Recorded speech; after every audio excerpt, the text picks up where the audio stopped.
গতকাল এবং ইতিপূর্বে প্রশাসন অলঙ্কৃত করে যিনি ভরিদা স্বরূপে অমৃত ভাগবত সিঞ্চন করেছেন, আমাদের তাপিত হৃদয়কে সুশীতল করেছেন, আমারই অত্যন্ত প্রিয় ভাজন হৃদয়ের জন। আপনাদের এই অঞ্চলে চাকরি সূত্রে তার অবস্থান, সেই সর্বজন শ্রদ্ধেয়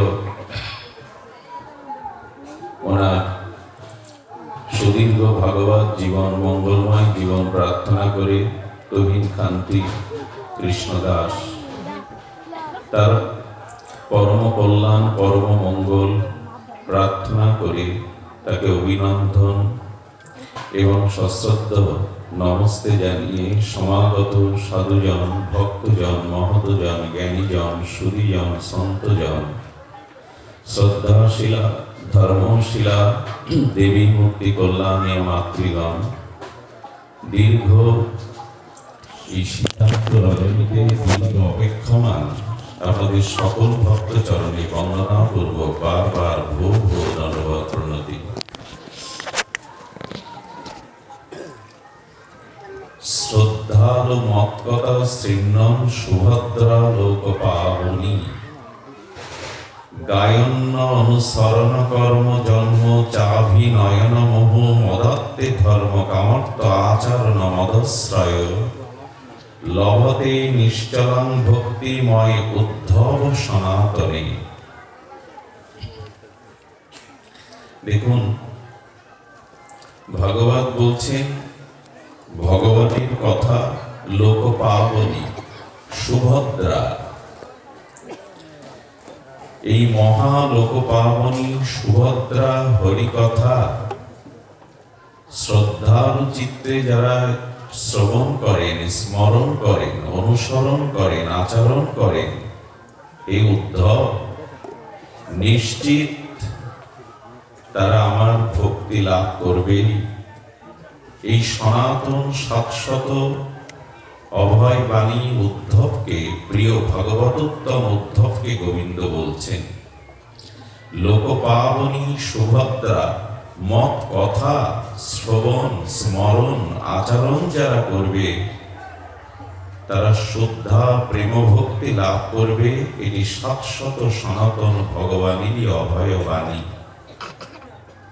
শ্রদ্ধালু কথা আমাদের শ্রদ্ধা দিয়েই শুনতে হবে।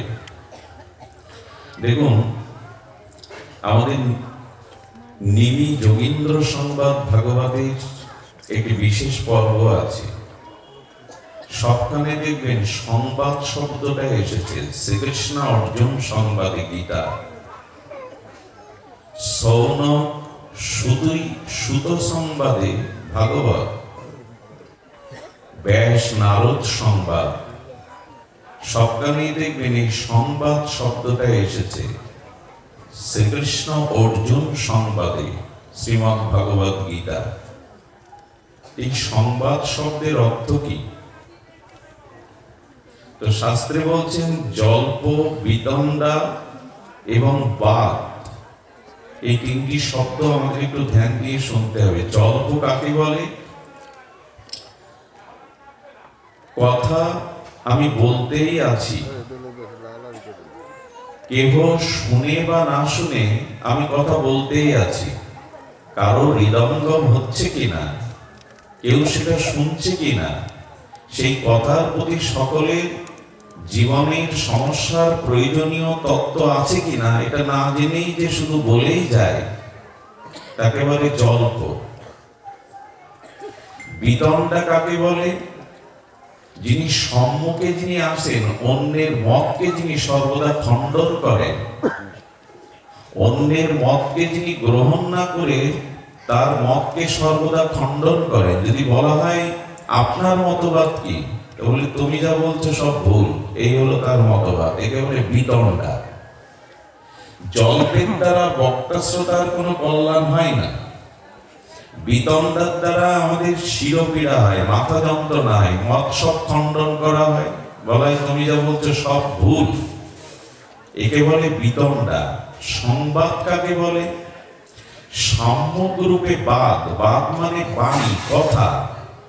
সম্যক রূপে যে কথা, সম্যক মানে সার, শ্রেষ্ঠ, লোককল্যাণকারী, শাশ্বত, শাস্ত্রীয়, সনাতন সিদ্ধান্তের উপরে সম্যক রূপে যে কথা লোককল্যাণ, লোকমঙ্গলের জন্য বলা হয় তাকে বলে সংবাদ, সাম্যক বাদ। সাম্যক মানে যথাযথ, শ্রেষ্ঠ, শাস্ত্রীয়, লোকমঙ্গলকারী। এই কথা যখন গুরু শিষ্য ভক্ত শ্রোতা পরম্পরায় শ্রদ্ধার সহিত আলাপন হয় তাকে বলে সংবাদ। এই জন্য গীতাতে দেখবেন বলা হয়েছে শ্রীকৃষ্ণ অর্জুন সংবাদে।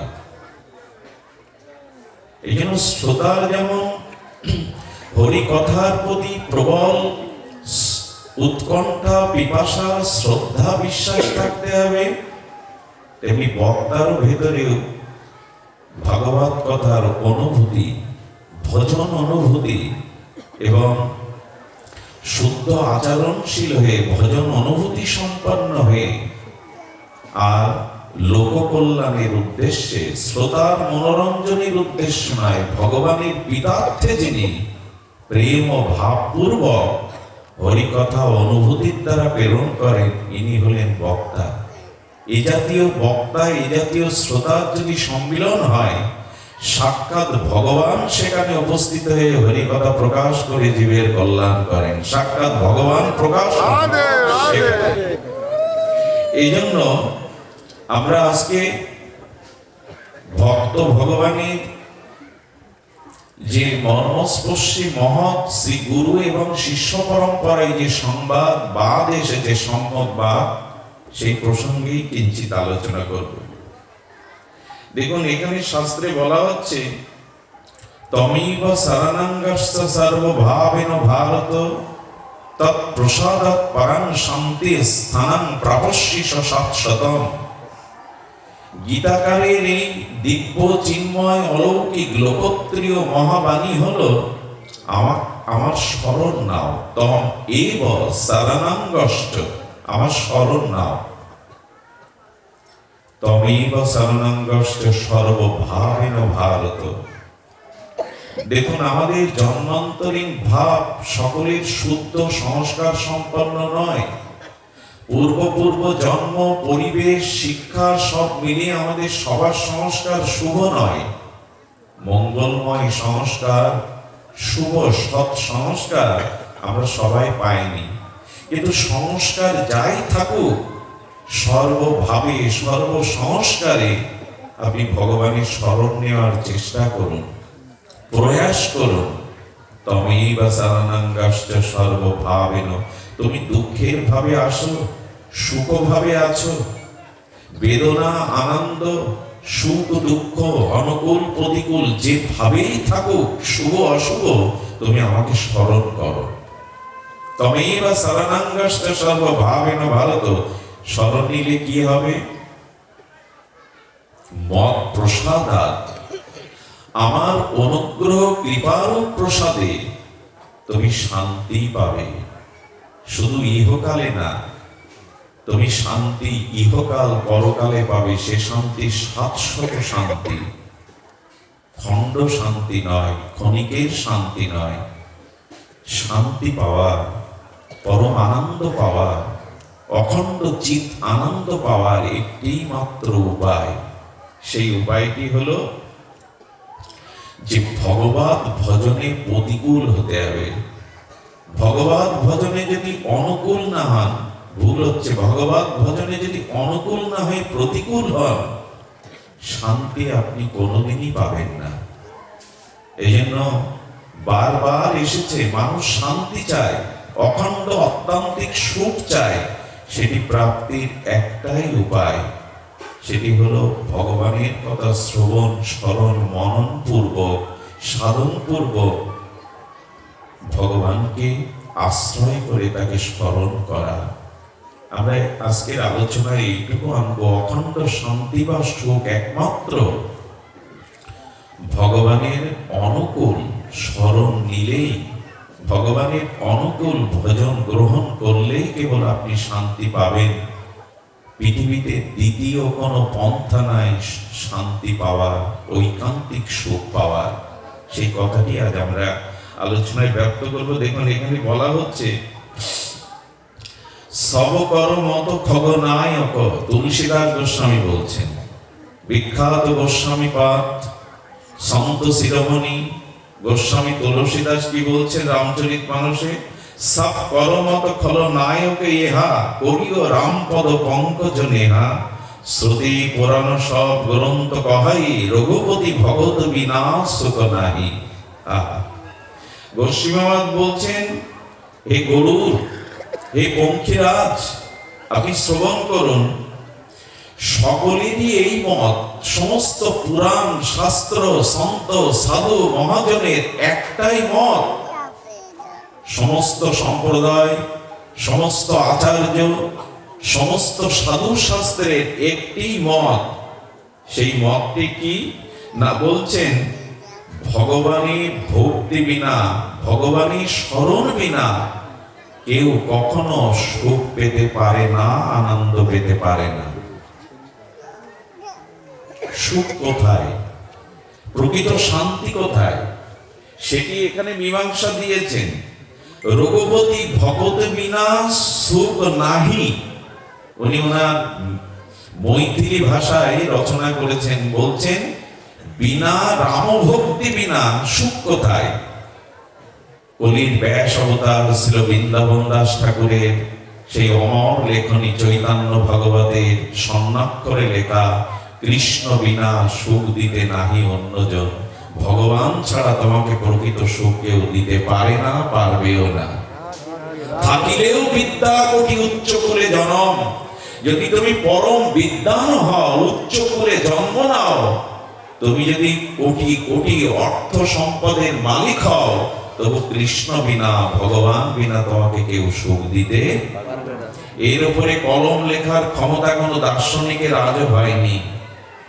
সমস্ত ধর্ম মত সম্প্রদায় মহাজন আচার্য পুরাণ এই কথাই বলেছে, ভগতি বিনা, ভগবানের স্মরণ বিনা কেউ কখনো ঐকান্তিক সুখ পেতে পারে না। একটা প্রমাণ আপনি সামনে হাজির করতে পারবেন না পৃথিবী জুড়ে। কারণ বৈদ্যুতিক আলো দিয়ে, পৃথিবীর সমস্ত অন্য সব আলো দিয়ে রাতের অন্ধকার দূর হবে না যতক্ষণ সূর্য উদয় না হবে। পৃথিবীর সমস্ত আলোক বর্তিকা দিয়ে রাতের গাঢ় অন্ধকার তিমির দূর করা যাবে না।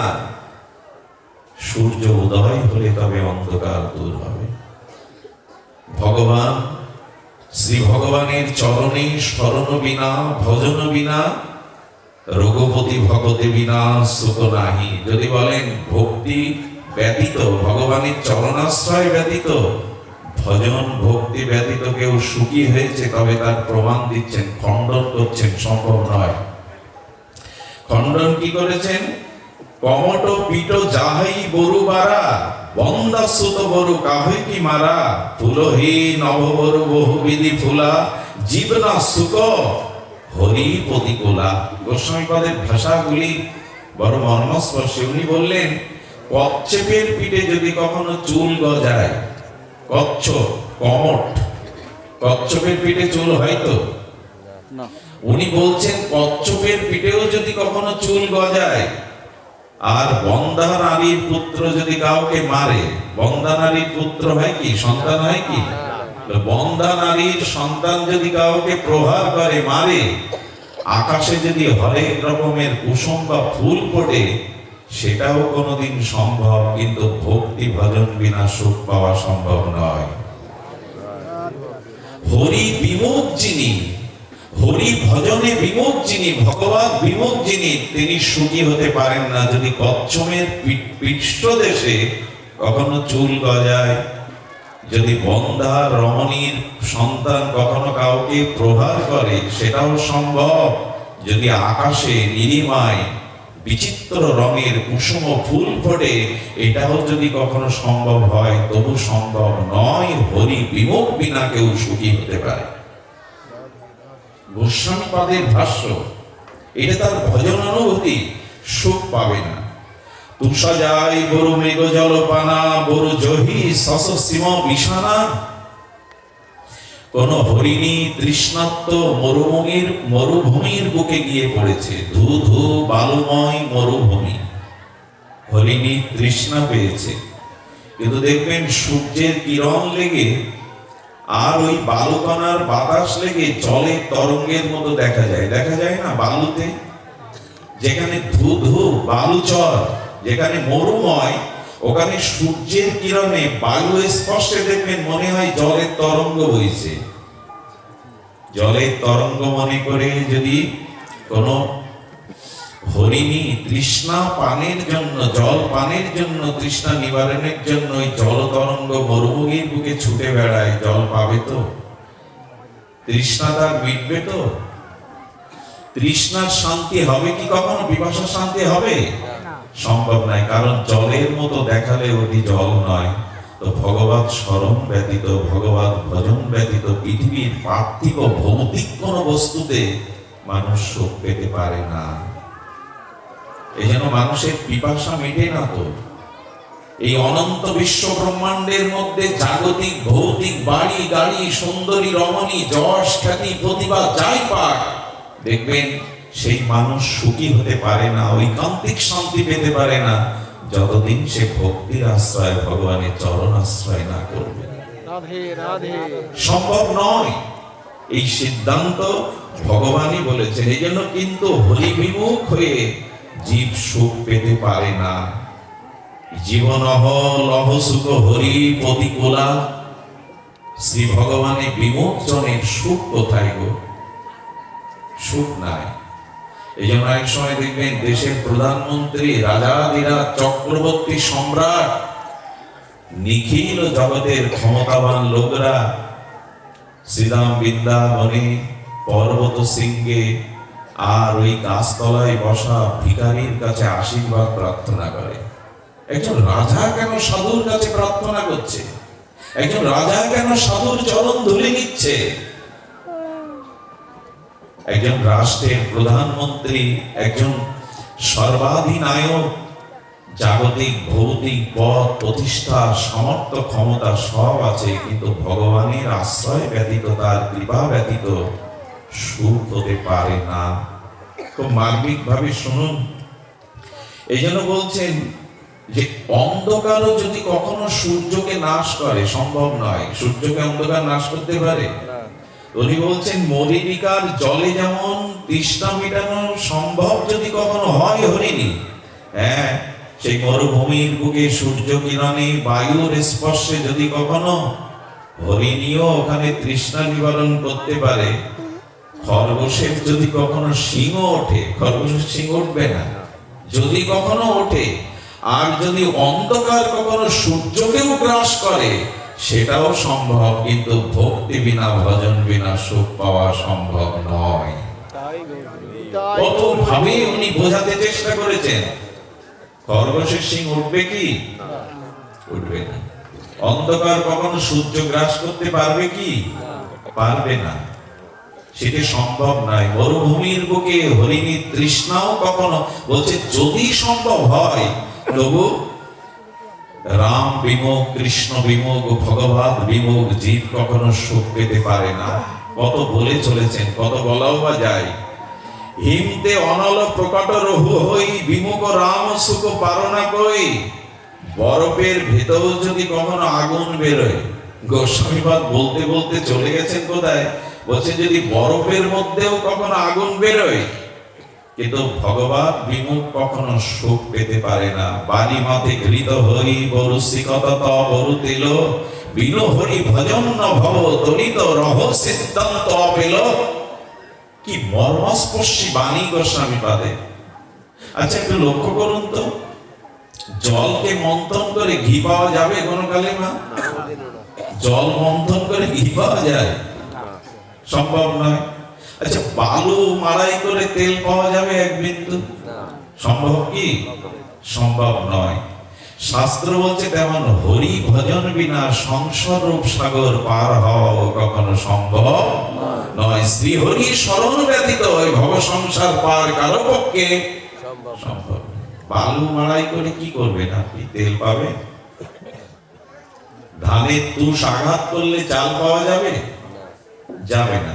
কিন্তু আমরা তো তাই নিয়ে মেতে আছি, ভগবানকে ভুলে বেশ আছি, সুখ পাবো বলে, শান্তি পাবো বলে, ঘর দুয়ার স্ত্রী পুত্র বিত্ত বৈভব নিয়ে বেশ সাজিয়েছি। আমাদের পরিণাম কি জানেন? মাকড়সা দেখেছেন? ওর নামও ও গানের লালা দিয়ে না সুন্দর করে জাল নির্মাণ করে। আমার মনে হয় এরকম শিল্পমণ্ডিত জাল, নিখুঁত জাল আপনি আমিও তৈরি করতে। মাকড়সার জাল তো দেখে থাকবেন, প্রত্যেকের উপলব্ধিতে আছে। ওখানেও কি করে জানেন? বাচ্চা কাচ্চা পেড়ে ওখানে সুখের সংসার সাজায়, সুখের জাল বনে। আমরা যেমন সুখের জাল বনি, এটা চাই ওটা চাই, এই হতে হবে, সবকিছুর স্বপ্নের জাল বুনি আমরা। মাকড়সায় জাল বুনতে বুনতে, রাজত্ব করতে করতে জানেন ওই জালে আটকা পড়েই মরে থাকে। এর পরের পরিণতিটা খুব ভয়াবহ। যে বাচ্চা কাচ্চার জন্য সুখের জাল বুনেছিল, ও জালে আটকে মারা গেলে ওর ভেতরের দেহের অঙ্গ প্রত্যঙ্গ গুলো খেয়ে নেয়। ওই যাদের সুখের জন্য জাল বুনেছিল, আজকে বাড়ি গিয়ে দেখবেন মাকড়সার শুকনো অংশটা দেহের মধ্যে কোনো কিছু নেই। কি করে ওগুলো? যাদের সুখের জন্য জাল বুনেছিল তারাই কুরে কুরে ওদের ভেতরটা খেয়ে ফেলে। ভগবান ভুলে, ভজন ভুলে যারা শুধু সংসারের জাল বুনেই গেছে, এই তাদের হাতেই একদিন সে দুঃখ, যন্ত্রণা, হতাশা নিয়েই জগৎ ছেড়ে চলে যাবে। একদিন এই জগৎ থেকে বিদায় নিতে হবে হতাশা নিয়ে। ভৌতিক উন্নতি, রাবণ কম উন্নতি করেনি। রাবণের স্বর্ণ লঙ্কা, সমুদ্রের ওপরে নিরাপদ স্থান। রাবণ বিশ্বশ্রবা মুনির পুত্র, পুলস্ত ঋষির বংশধর। রাবণ বেদজ্ঞ, মহাবীর, দেবতাদের ত্রাস, তিলকে বিজয়ী রাবণ, দেবতারাও তার আজ্ঞা বহন করে। সেই রাবণ শান্তি পায়নি। রাম ভগবান সীতাকে নিয়ে বনবাসে পরম আনন্দ পেয়েছে, লঙ্কায় রাবণ শান্তি পায়নি। একটাই কারণ, রাবণ অহংকারে ভগবানের শরণ নেয়নি। রাবণের সব থাকতেও পতন এবং শান্তি পায়নি। রাবণ সুখ পেয়েছে। এই কথাগুলি কি শুধু কথা? রামায়ণ মহাভারত আমাদের শুধু গল্প শুনিয়েছে না। এই দেখো, রাবণের সর্বশক্তি ত্রিলোক বিজয়ী হলেও শান্তি পায়নি, কারণ সে ভগবানের স্মরণই নেয়নি। রামকে রাম বলে ডাকিনি মৃত্যুর আগ পর্যন্ত, বলতো বনবাসী, তপস্বী। কে একজন রাবণকে বোঝাচ্ছে রাম রঘুপতি।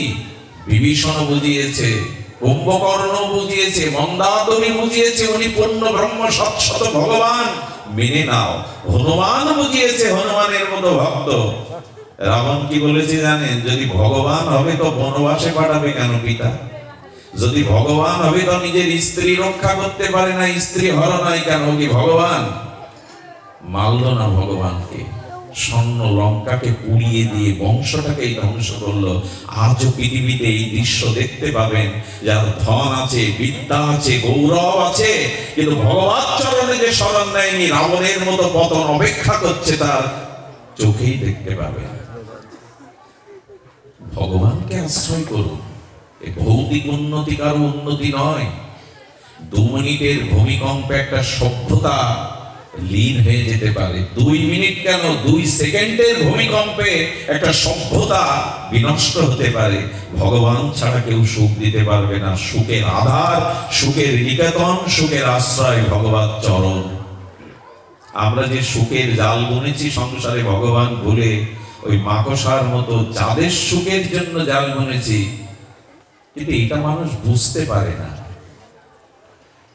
আচ্ছা, যদি বলি সংসার কৃষ্ণের করো, ভজনের সংসার করো, সংসারে থাকিয়া যার হয় ভাবোদয়, সেই সে পরম সাধু জানিও নিশ্চয়। ঠাকুর হরিচাঁদ এই কথাই তো বলেছেন, সংসারের দিকে যদি ভগবত ভাবের উদয় হয়, মহাভাবের উদয় হয়, তবে তুমি সাধু। যদি ভাবের উদয় না হয়, তবে এই সংসার অভিশাপের সংসার। সংসার তখন কারাগার হয়ে উঠবে তোমার। ওই ভাব কই আমাদের? সারা জীবন সংসারের ভৌতিক উন্নতির দিকে দৃষ্টি দিয়েছি। লঙ্কার মতো উন্নতি, লঙ্কার মতো সোনার লঙ্কা হলে হবে না। অযোধ্যা করুন, যেখানে ভগবান বাস করে। আজও অযোধ্যার মাটিকে মানুষ প্রণাম করে। এই জন্য ভগবত চরণে আশ্রয় অর্জুন নেয় বলেই সে বিশ্ব বিজয়ী হয়, কুরুক্ষেত্রের রণাঙ্গনে বিজয়ী হয়, ভগবানের প্রতি সমর্পণ করায়। অর্জুনের নাম মায়েরা আজও তার সন্তানদের নামকরণ করে অর্জুন। কই দুর্যোধনের নাম তো কোনো মায়েরা রাখে না। দুর্যোধনের নাম কেন রাখে না মায়েরা? দুর্যোধন ভগবত শরণ নেয়নি, অভিমানী অহংকারী। সে যুবরাজ ছিল, হস্তিনাপুরের রাজা ছিল, কিন্তু সন্ধ্যার অন্ধকারে কাতর হয়ে শোকে দুঃখে মরতে হয়েছে তাকে। এই জন্য অহংকার ত্যাগ করো, ভগবানের শরণ নাও। এই জগৎটাও কুরুক্ষেত্র, এই সংসারটাও কুরুক্ষেত্র। এখানে যুদ্ধ, সৎ অসতের সাথে সর্বদা যুদ্ধ চলছে। এই যুদ্ধে জয়ী হওয়ার জন্য ভগবানের শরণ নাও। মহাভারত, রামায়ণ এগুলি সাধারণ কাব্যগ্রন্থ নয়, আমাদের জীবন দর্শন, ভারতীয় সনাতন দর্শন। এগুলি ফিরিয়ে আনতে হবে, আদর্শটাকে গ্রহণ করতে হবে। কি বলেছেন গোস্বামী? মসকহি গরহ বিরিঞ্চি প্রভু অজহি মনসতে হীন অস বিচারিত হি সংশয় রামি ভজহি প্রবীণ। গোস্বামী তুলসীদাস উত্তরকাণ্ডে বলে চলেছেন রামচরিত মানুষের এই বিখ্যাত গ্রন্থে, ভগবান যদি কখনো চান মশাকে ব্রহ্মা করতে পারেন। শুনুন বাণী, শ্রী ভগবান অখণ্ড অদ্বয় পরতত্ত্ব স্বয়ং ভগবান যদি চান ব্রহ্মাকে মশা করতে পারেন। কি পারেন না? তিনি সর্বশক্তিমান তত্ত্ব। ব্রহ্মাকে তিনি মশা করতে পারেন, আবার ব্রহ্মাকে মশার থেকেও তিনি তুচ্ছ করতে পারেন। এই বিচার বুদ্ধিমান জন সন্দেহ না করে ভগবানকে ভজন করে, তার পক্ষে সব সম্ভব, তার পক্ষে সব সম্ভব। এই জন্য নিবেদন করব, জগতে অখণ্ড সুখের সন্ধানী আমরা সবাই সুখ চাই, আমরা সবাই অখণ্ড আনন্দ চাই। এই প্রাপ্তির একটাই উপায়, তমেব শরণাঙ্গস্য সর্বভাবেন ভারত তৎ প্রসাদাৎ পরং শান্তি স্থানাং প্রাপস্যি সৎসতম। আমার শরণ নাও, আমার চরণ আশ্রয় করো, এর মধ্যে দিয়ে তুমি শান্তি পাবে। শুধু ভক্তগণ, এই জন্য নিশ্চিত করে উনি বলছেন, মিথ্যা নয়, মানুষ হরি ভজন করে অত্যন্ত দুঃখের সাগর হতে সে পার হতে পারবে। যদি দৃষ্টান্ত চান, আসুন আমরা দৃষ্টান্তে লীলাতে প্রবেশ করি। যদি দুঃখের সাগর, জন্ম মৃত্যুর সাগর কেউ পাড়ি দিতে চায়, তবে সে যেন হরি ভজন করে, ভগবত চরণ আশ্রয় করে। নান্য পন্থা, দ্বিতীয় কোনো পথ খোলাই নেই। আসুন আমরা তার দৃষ্টান্ত নিই। আপনারা জানেন আমাদের জগত লক্ষ্মী জানকী মাতা অর্থাৎ সীতা মা, ইনি জগৎ মাতা, ভগবানের লাদিনী শক্তি। এই সীতা মা কোথায় বন্দী হয়েছিলেন রাবণের? কোন কারণে? অশোক কারণে। অশোক শব্দটা অর্থ কি দাঁড়ায়? অ মানে অভাব বোধক, আর শোক মানে যেখানে কোনো শোক নাই। তো অশোক কারণে যেখানে শোক পৌঁছাতে পারে না, সেখানে মা সীতা চোখের জল ফেলছে কেন? আচ্ছা, তার আগে শুনুন, সীতা শব্দের অর্থ করেছেন গোস্বামী শান্তি। শান্তি সীতা, সীতাই জগৎ লক্ষ্মী, তো সীতাই শান্তি, সীতাই ভক্তি, সীতাই জগৎ জননী। তো সীতা যদি শান্তি হবে, সেই সীতা কাঁদছে কেন? সূর্য থেকে কখনো অন্ধকার পাওয়া যাবে? সূর্য কখনো অন্ধকার দেয় কি? সূর্যে তো অন্ধকারই নাই, অন্ধকারের সাথে সূর্যের কোনো পরিচয় নাই। তো সীতা যদি শান্তি হবে, ভক্তি হবে, সাক্ষাৎ ভক্তির অধিষ্ঠাত্রী, সীতা মা কাঁদছে কেন? কাঁদছে কেন জানেন? রামের সৌন্দর্য, রামের মাধুর্য থেকে সীতামার চোখ হরিণের দিকে চলে গিয়েছিল। কারণগুলো কত তাত্ত্বিক দেখুন, সাধারণ কথা এগুলি নয়। সীতামা হনুমানকে বলেছিল, হনুমান, আজ আমার প্রভুর চরণ ছেড়ে এই অশোক কাননে আমি চোখের জল ফেলছি কেন জানো? প্রভুর অনন্ত ঐশ্বর্য, মাধুর্য, সৌন্দর্যের দিকে দৃষ্টি না গিয়ে আমাকে সোনার হরিণের দিকে দৃষ্টি গিয়েছিল। কারণ তো এটাই। এগুলো শুধু গল্প নয়, এগুলো আমাদের জীবনের চরম দর্শন। ভগবান থেকে কারো দৃষ্টি যদি সংসারের সুন্দর সোনার হরিণ কি হয়? সোনার হরিণ হয় গো? সোনার হরিণ হয় না। এই সংসারের কামনা বাসনাকে সোনার হরিণের সাথে তুলনা করেছেন বাল্মীকিজি। সোনার হরিণ ধরা যায় না গো, একে ধরতে চেয়েও না। সংসারে সোনার হরিণ পাওয়া যাবে না, সংসারে অখণ্ড সুখ পাবে না। একটা কথা ধ্যান রাখবেন, অনিত্যম অসুখম নাম দিয়েছেন গোবিন্দ এই সংসারকে। এই সংসারে যদি কখনো কেউ সুখ দেখেন, জানবেন ওই সুখের মধ্যে দুঃখ মেশানো আছে। এই সংসারের কোন সুখ দুঃখ ছাড়া নয়। সংসারের যেটুকু সুখ আপনি সুখ মনে করছেন, ওইটুকু সুখের মধ্যেই দুঃখ মেশানো। যৌবনে যে সুখটা মানুষ পায়, বার্ধক্য জরাব্যাধিতে তার কোটি গুণ, তাকে ওই যৌবনের সুখটা দুঃখ দিয়ে বরণ করে নিতে হয়। যৌবন কি থাকে? যৌবনের যে সুখ সম্বরে আমরা সুখ সাজিয়েছি না, বার্ধক্যের জরাব্যাধিতে তার থেকে বেশি দুঃখ পেতে হবে। জগতের সুখ অখণ্ড সুখ নয়, দুঃখ মিশ্রিত। এই জগৎটা দ্বন্দ্বময়, দুটো ভাব দিয়ে তৈরি। এই জন্য এখানে অখণ্ড সুখ বলে কিছু নাই। এই জন্য সীতামা বলছেন, কারো দৃষ্টি যেন ভগবানের।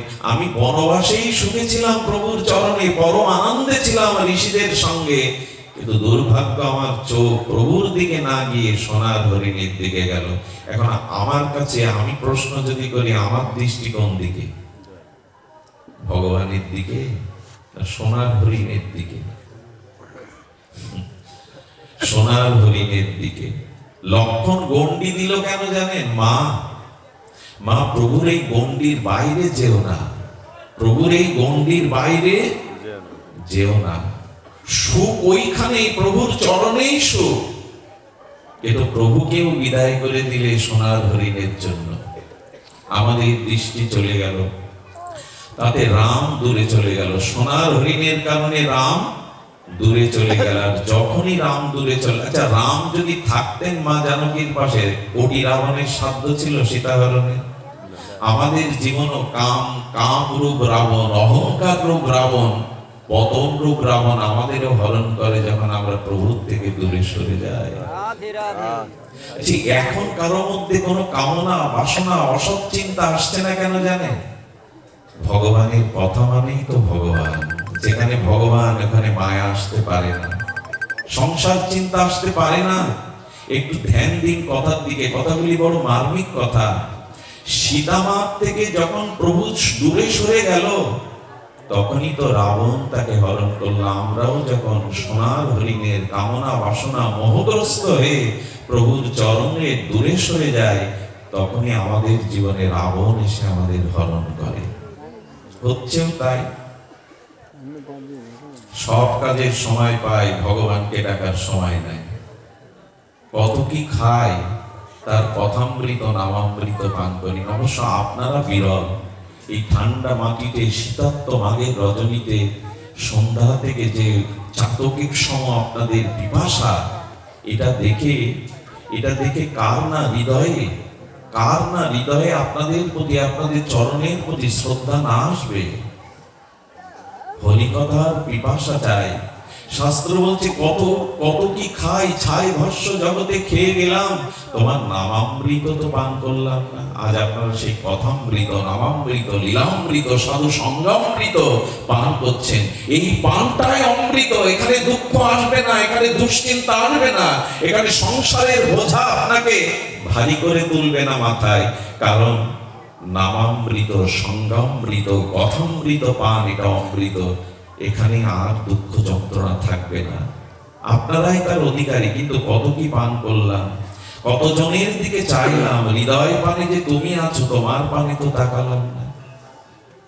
এই জন্য অনুরোধ করব, সীতামার ভুল হয় না। উনি জগৎ লক্ষ্মী, উনি আমাদের শিক্ষার জন্যই লীলা অবতারণা করেছেন ভগবান। এই দেখো, প্রভুর থেকে দৃষ্টি ফিরিও না, প্রভুর থেকে দূরে সরে যেও না।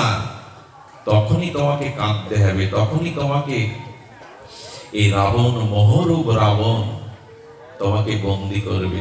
এখন সীতামা অশোক কাননেও কাঁদছে। তেমনি আমাদের সংসারটা আমরা গড়ি কি শোকের জন্য না সুখের জন্য? মা, সংসার রচনা করি কিসের জন্য? স্ত্রী পুত্র বিত্ত বৈভব অট্টালিকা গাড়ি বাড়ি করি কিসের জন্য? অশোকের জন্য, যাতে শোক পেতে সুখী হই। কিন্তু অশোক কারণেও সীতা, সীতা মানে শান্তি, শান্তিও আজ কাঁদছে, জগৎ লক্ষ্মীও আজ কাঁদছে। কেন? প্রভুর চরণ ছাড়া। এখন এই ক্রন্দন যাবে কি করে? এই দুঃখ কি করে বুঝবে আমাদের? তবে শুনুন কি করে সীতা মায়ের দুঃখ বুঝলো। হনুমান জগৎকে জানাচ্ছেন, তোমরা সকলেই সীতাকে অন্বেষণ করছো আমার মতো, অর্থাৎ শান্তিকেই খুঁজে বেড়াচ্ছ তোমরা। এর মধ্যে এমন একজনও নাই যিনি এই কথার সাথে দ্বিমত পোষণ করবেন যে আমি শান্তি খুঁজে বেড়াচ্ছি না। সকলেই শান্তির অন্বেষণ করছেন, সকলেই তো শান্তি চায়। অর্থাৎ সীতা অন্বেষণ শুধু হনুমান বানরদের না, সীতা অন্বেষণ এই জগতে প্রত্যেকটি জীবের। সকলেই শান্তি চায়, ভক্তি চায়। তবে কে পারে? রামচরণে, ভগবত চরণে যার ভক্তি হয়েছে, সর্বদা যে নামময় হয়ে প্রভুর চরণাশ্রয় করে থাকে, সেই কেবল এই মায়ার সাগর পাড়ি দিয়ে ভক্তির কাছে পৌঁছাতে পারে। সবাই পারে না। শান্তির ঠিকানা কারা পায় গো? ভক্তির কাছে কারা পৌঁছায়? যাদের চিত্ত মন সর্বদা ভগবান নামে, ভগবত ভাবে আবেশ হয়ে আছে। স্বয়ং হনুমানের হৃদয়ে সর্বদা, দেখুন ভগবান ছাড়া হলে কিন্তু শান্তি পাওয়া যাবে না। যশোদা মা কোথায় যাচ্ছেন? বর্ষনাতে। কোথায়? বর্ষনায়। নামটা আপনাদের বলাচ্ছি কেন? বর্ষনা রাধারানীর আবির্ভাব স্থলে। বর্ষনা নাম নিলেই ব্রজধামের কৃপা হয়ে যায়। তো বর্ষনাতে মা যশোদা যাচ্ছেন কেন জানেন? রাধারানী আবির্ভাবের পরে উনি চোখ মুদ্রিত করেছিলেন, অন্ধ সেজেছিলেন। কেন জানেন? এই জগতে তোমার জন্যই যাওয়া। জগতে গিয়ে যদি কাউকে দেখতে হয়, এই নয়ন মেলে আগে তোমাকে দেখবো, আর কাউকে দেখবো না, অন্য কিছু দেখবো না। রাধারানী অন্ধ হয়ে, কীর্তিদা মা বিষভানু রাজা বলছেন, পুতুলের মতো, সোনার পুতুলি যেন এসেছে আমাদের ঘরে, কিন্তু অন্ধ। সোনার পুতুলি এসেছে কিন্তু অন্ধ। অন্ধ হলো মেয়েটা। কিছু বলবে? হ্যাঁ, এখন এখন রাখেন, এখন পরে রাখেন। বসো, অর্ডারের মধ্যে আমি নিচ্ছি, বসো। তো বলছেন সোনার পুতুলি এসেছে রাধারানী, কিন্তু অন্ধ হলো, দুঃখ ঘোচে না। মনে মনে কীর্তিদা সুন্দরী স্মরণ করলেন, যশোদার আশীর্বাদ একবার নেই। যশোদাকে আমন্ত্রণ জানিয়েছেন, আমার কন্যাটাকে আশীর্বাদ করে দাও যশোদে। তোমার ঘরে গোপাল এসেছে, তুমি সৌভাগ্যশালিনী যশোদে।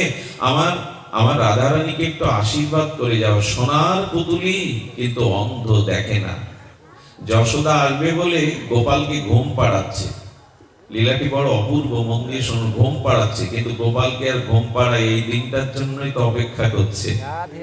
রাধারানী তার জন্যই অন্ধ সেজে আছে, কখন তুমি আসবে। নয়ন অভিরাম তোমাকে দু নয়ন ভরে দেখে আমি নয়ন খুলব। আমার মনে হয় কি, রাধারানী এই বার্তাটা আসুন আমরা নিই। কাল সকালে প্রথম চোখ মেলে আপনার ঘরে আপনার ইষ্টদেব, যে যাকে যে ইষ্ট ভালোবাসে, তার ছবিটা আগে দেখবেন। স্ত্রী পুত্র নিজের চেহারা আয়নাতে না দেখে আগে ভগবানের মুখটা দেখে এই দিন শুরু করবেন। তো এটাও একটা সাধনা। কেন জানেন? কেন জানেন? প্রভাতে যদি মৃত্যুর সময় ঘনিয়ে আসে, ওই স্মৃতিটা আপনাকে ভগবানের দৃষ্টিতে মধ্যে এনে দেবে। রাত্রি ঘুমাবার সময় শ্রী গোবিন্দের, ভগবানের চরণ চিন্তাটা করে ঘুমাবেন। ওই ঘুম যদি অন্তিম ঘুম হয়, শেষ ঘুম হয়, ওই চরণ চিন্তার কারণে আপনি গোবিন্দ চরণ পেয়েও যেতে পারেন ভগবানের। এইটুকু তো পারি, এইটুকু আমরা পারি, কিন্তু না, আমাদের চেষ্টা করি স্মরণে। ভগবান যতই বলুন স্মরণ নেওয়ার, আমাদের স্মরণ তো বিষয় আশায় সংসারের, স্বপ্নের জাল বোনাস আমাদের স্বপ্ন। এই জন্য আমরা স্বপ্নের মধ্যেও অশুভ স্বপ্ন দেখি, রাধা মাধব দেখি না, লীলা দেখি না। ওইগুলোই তো জন্ম জন্মে চিন্তা করে এসেছি। যা ভেতরে সংস্কার, স্বপ্নে তো তাই দেখব। আমরা তো আর অতভাগ্য করিনি রূপ সনাতনের মতো যে দুই দণ্ড ঘুমালেও রাধা মাধবের যুগল স্বপ্ন দেখবে তারা। আমাদের তো ওই ভাগ্য সকলের হয়নি। তো শুনুন, কৃষ্ণ ঘুমাবে না, বারবার কেঁদে উঠছে। যশোদা বুঝতে পেরেছে ও চতুর শিরোমণি আমার সাথেই যাবে। মা যশোদা কাজলের টিপ দিয়ে দিলেন, কারো দৃষ্টি হাওয়া যেন না লাগে, যার নাম নিলে অমঙ্গল দূর হয়। বাৎসল্য প্রেমে মা তাকে কাজলের টিপ পরিয়ে দিয়েছে, আসলে ঢেকে নিয়ে যাচ্ছে যাতে গাছের হাওয়া বনের হাওয়া না লাগে।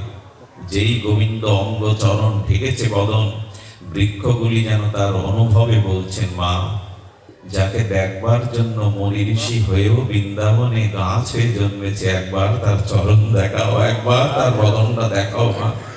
বৃন্দাবনের বৃক্ষগুলি বৃক্ষ নয়, সব যোগীন্দ্র মুনীন্দ্র মুনি ঋষি। ওরা ভগবানকে দর্শন, তার লীলা দর্শনের জন্য বৃন্দাবনে বৃক্ষ হয়ে জন্মেছে। যদি বলেন বিল্লমঙ্গল আমাদের কেন এইসব কথা শোনাচ্ছ, এটি কি সত্যি? তবে আপনাদের নিবেদন করি, যদি কখনো ব্রজধামে যান, আজও ব্রজের বৃক্ষগুলো ঊর্ধ্বমুখী নয়, নিম্নমুখী। পৃথিবীতে এরকম দৃষ্টান্ত দ্বিতীয় কোথাও নাই। আজও বৃন্দাবনের সকল বৃক্ষগুলো নিম্নভিমুখী, তাদের শাখা পাতাগুলো নিচের দিকে। রাধারানীর চরণ কৈকর্য পাওয়ার জন্য আজও তারা নিচের দিকে চেয়ে আছে। এই বিস্ময়কর কথা, সব বৃক্ষগুলোর একই নিম্ন দিকে গতি, ঊর্ধ্বমুখী কেউ নয়। তারা আজও অপেক্ষা করে আছে ওই নিত্যলীলা। বৃক্ষগুলি যেন অনুভববেদ্য ভাষায় বাতাসে তাদের বিরহ জাগিয়ে বলছে, মা একবার আঁচল সরাও, যার চরণ দেখবার জন্য, যার বদন দর্শনের জন্য বৃক্ষ হয়ে জন্মেছি, তাকে একবার দেখাও। বাতাস এসে মায়ের আঁচলটা সরিয়ে নিল। গোবিন্দের বদন কমল, চরণ কমল দর্শন করে বৃক্ষগুলো উদ্দোলিত হয়ে উঠল পরম আনন্দে। তারা জীবনকে ধন্য মনে করতে লাগলো। আহা আহা মরি, আহা মরি মরি গোপালের কি স্বরূপ বদন, কি তার কমল চরণ, অপার সৌন্দর্যময়তা দেখে ধন্য মানতে লাগলো। কীর্তিদা সুন্দরীর গৃহে গিয়ে যশোদা যেই উপস্থিত হয়েছে, রাধারানী গোবিন্দের অঙ্গ গন্ধ, চরণের গন্ধ পেয়ে বুঝতে পেরেছে আমার প্রিয় পরম এসে গেছে। রাধারানী বিছানার উপরে ব্যাকুল হচ্ছে, কখন প্রিয় পরমকে দেখব। প্রিয়জনের গায়ের গন্ধ বলে দেয় আমার মানুষটা এসেছে। প্রিয়তার একটা গন্ধ আছে না, বাইরের পারফিউম বা সেট না, যে যার খুব প্রিয় লাগে তার গায়ের একটা আলাদা গন্ধ সে অনুভব করে। প্রিয়তার একটা আলাদা সুগন্ধ আছে। এগুলো খুব মানসিক, মানে দার্শনিক বিচারের কথা, এটা মানসিক বিচারে পাওয়া যাবে। জাগতিক বিচারে প্রিয়তার একটা, ভালোবাসার একটা, প্রিয়তার একটা গন্ধ আছে।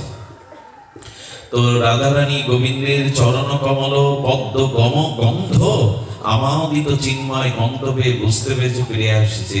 রাধারানী যেন মনে মনে আহ্বান করছেন, এসো শ্যাম, এসো ঘনশ্যাম, এ তো প্রিয় মনোহর, এসো। কিন্তু মায়েদের একটা স্বভাব দেখবেন, লোকের বাড়ি গিয়ে শিশু সন্তানকে কোল থেকে নামাতে চায় না।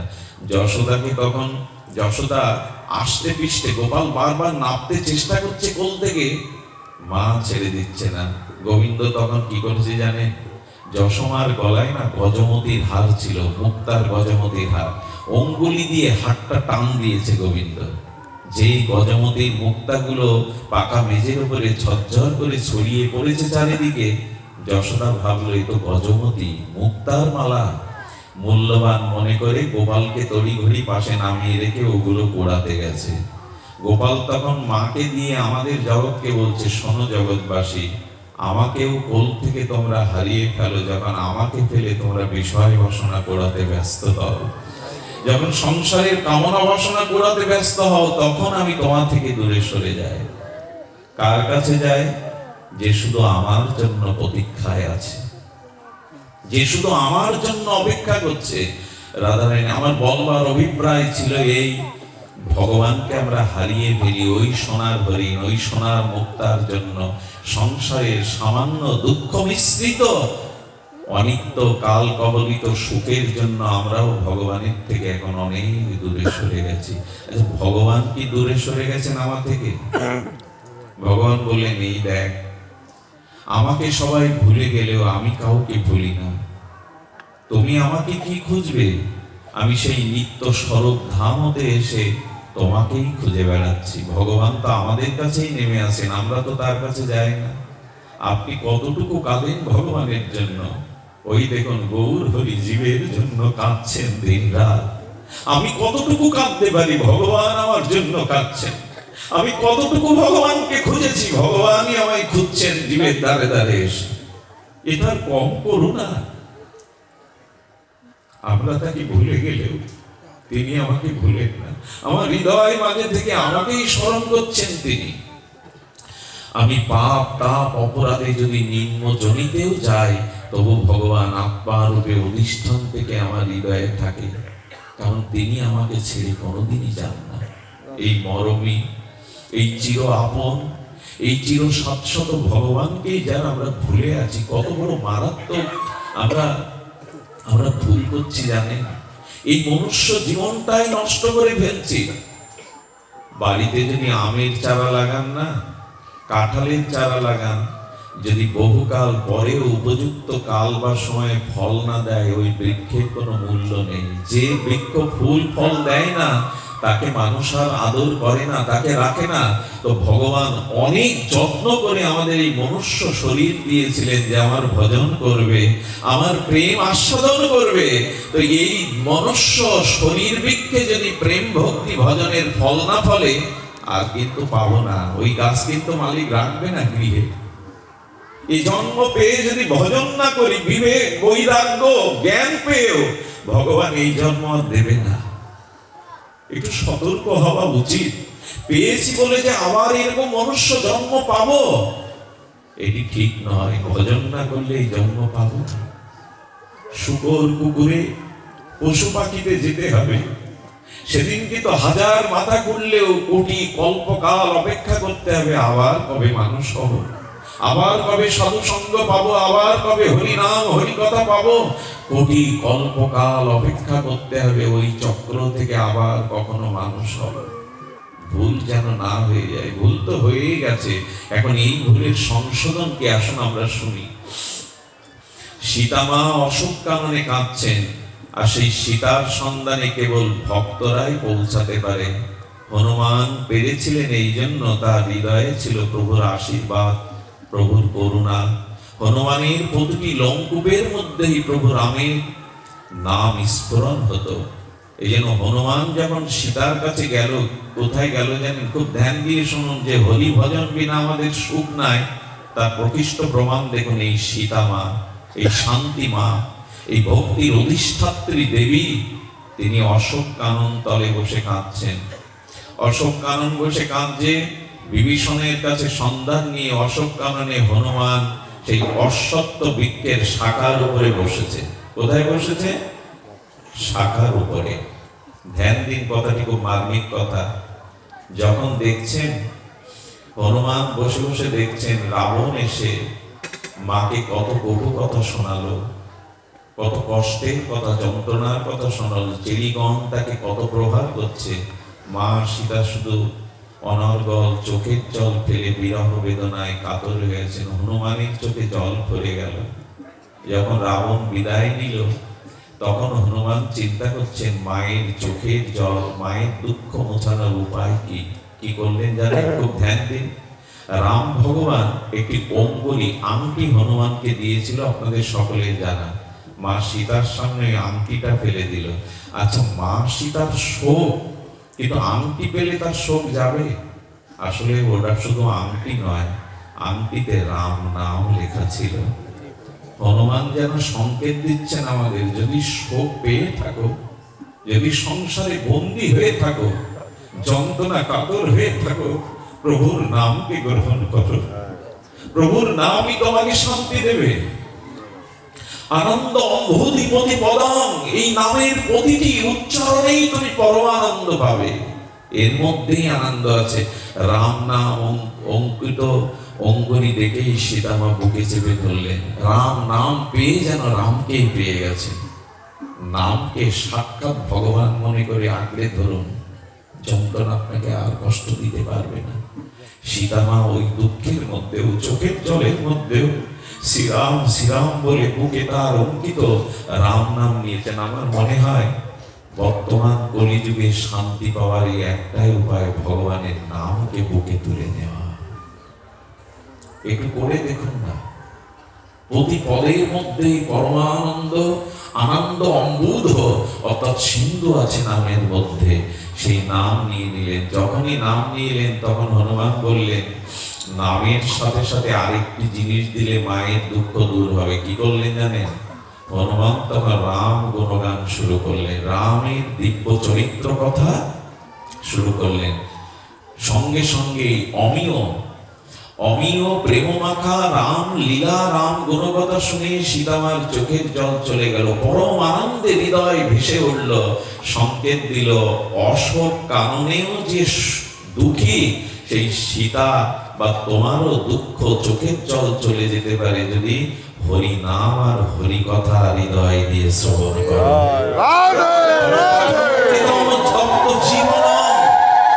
আমাদের এই জীবনের তাপ সন্তাপ এক হরি কথা ছাড়া যাবে না। হনুমান তখন, আচ্ছা লক্ষ্য করুন তো, হনুমান উপরে, ভক্তি নিচে, মা সীতা নিচে, হনুমান উপরে কথা বলছে কেন? সংকেত কি জানেন?